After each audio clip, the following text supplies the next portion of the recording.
How's it going, everyone? In this video, I'm going to be going over 4 ideas for how to be happier with what you have.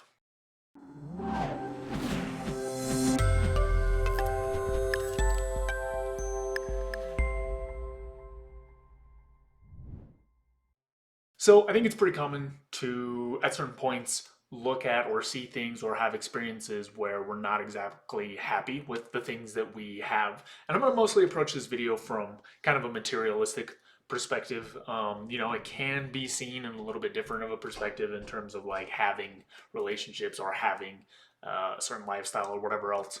But I do think it all roughly falls under the same umbrella. But again, so I think it's pretty common. You find yourself in a position where you don't have all the things that you want, and it can make you unhappy in some way. And it may also be true that where you are compared to what you would like, there is a huge gap. So I'm gonna go over 4 ways to kind of start dismantling those frames, figuring out what's important, figuring out how to make some progress, and really start thinking about how to be happy with what you have, or at the very least be content on the path to getting the things that you want. So I think the first and most relevant piece to talk about here is cultivating gratitude, right?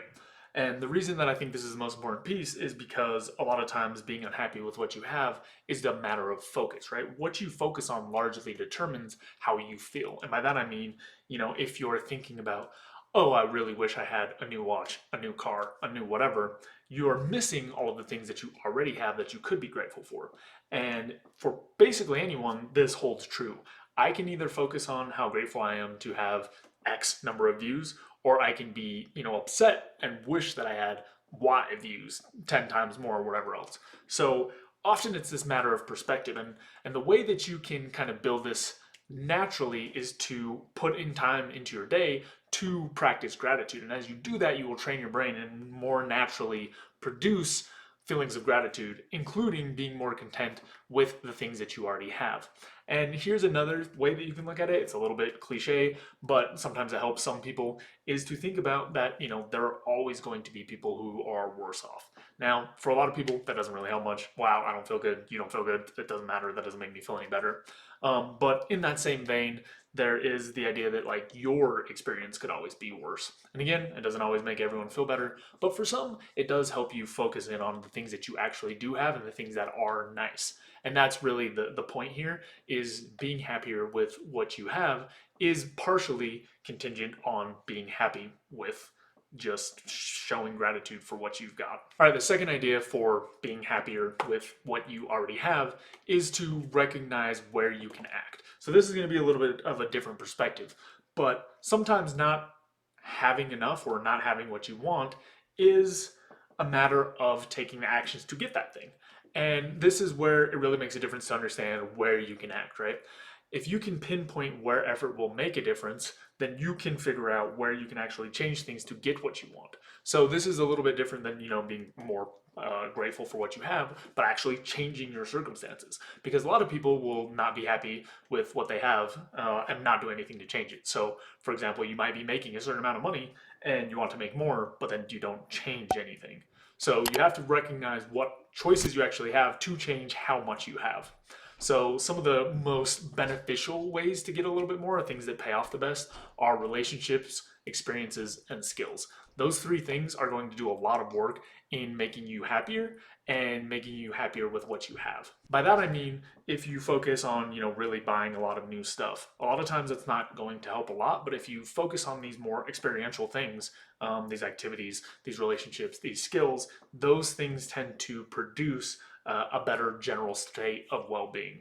Now, going along with this, there are some considerations to be made around being content with what you have by realizing what the trade-offs are. So you might, think, oh, I really wish I had 10 times my income.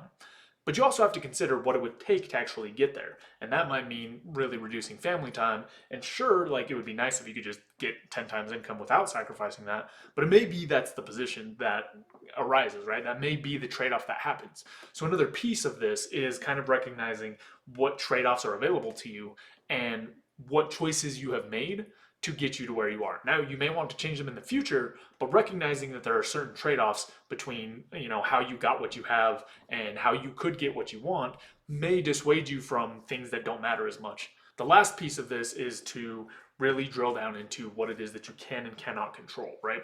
If you spend a lot of time focused on things that you can't control, so for example, thinking like, oh, I wish I just inherited a ton of money, well, that's a great thing to want, but it doesn't actually produce anything. So the more you focus on those things out of your control, the less happiness you're going to produce. And when you look at the things that are actually in your control, then you feel more empowered, which generates more happiness to actually take action and change things for the better.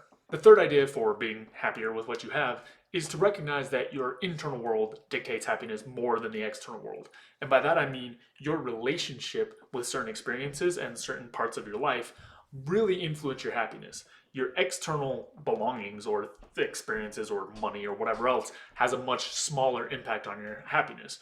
So, for example, if you get a twice as nice car, your actual day-to-day experience changes very little because your relationships and your internal experience changes very little, right? The seats might be a little more comfortable, maybe they're heated, whatever else, but that isn't a strong driver of happiness. So when you're thinking about, this internal dial as opposed to this external dial, there's a couple different things you can do. One is you can understand why it is that you want more, right? A lot of times people feel this sort of social or external pressure to get nice things to show them off to other people. Sometimes, you can buy things that actually increase the quality of your life, but this is often not the case, and it's often not the things that we're looking at to try to actually buy. So again, people want a nicer car, but does a nicer car actually produce the tangible benefits in life? Does it actually make your life that much better for how much more it costs? These are things to consider. In some cases, that might be the case. Maybe your car breaks down all the time and it's terrible and it's just junk, but maybe not. So that's a consideration. Another consideration is how you can change your relationship to certain ideas, right? So, for example, you might feel like, oh, if I don't buy this designer shirt or whatever else, then that shows that I'm poor or whatever. I don't know. It's hard for me to think this way. But looking at those relationships and kind of digging into, okay, why do I feel this way about this? Why do I feel this way about that? And what does this say about me? What is my relationship with X, Y, and Z? Digging into that can help you, again, twist some of those knobs on the internal world, which is your relationship with certain experiences and possessions, that's going to produce more happiness than simply getting the nicer thing. Because at the root, what it is, you're going to continue to want more and more and more or different things. There's always going to be nicer things. And even if you get to the top of, the pyramid in terms of what you can get, it's still not guaranteed to produce happiness. It's much less reliable than changing these internal dials. All right, and the fourth idea for being happier with what you have is to stop comparing with other people. This is obviously easier said than done, but a lot of us, I feel like, spend a lot of time looking at what other people have in some aspect or another, and then one, don't really appreciate the process, and two, don't appreciate kind of the trade-offs and sacrifices that they've made, right? Everyone is walking their own path, and you're only going to see the highlights, right? So, when you're scrolling through social media or talking to people or whatever else, you can hear about, 10 vacations and go, wow, everyone goes on vacation and I just work all the time. But they're not telling you about their normal days at work because that's not what's exciting or what they want to share. So the more that you kind of compare, the more you're going to get these unrealistic ideas about what it is that you should do. When in reality, kind of making sure that you're focused on your path and the things that you want to do and how you can get to where you want to be is going to make you much more content with what you have. Again, it goes back to what you can and can't control, right? Some people may be born into a position where they can just do whatever they want, or have unlimited money or whatever it is.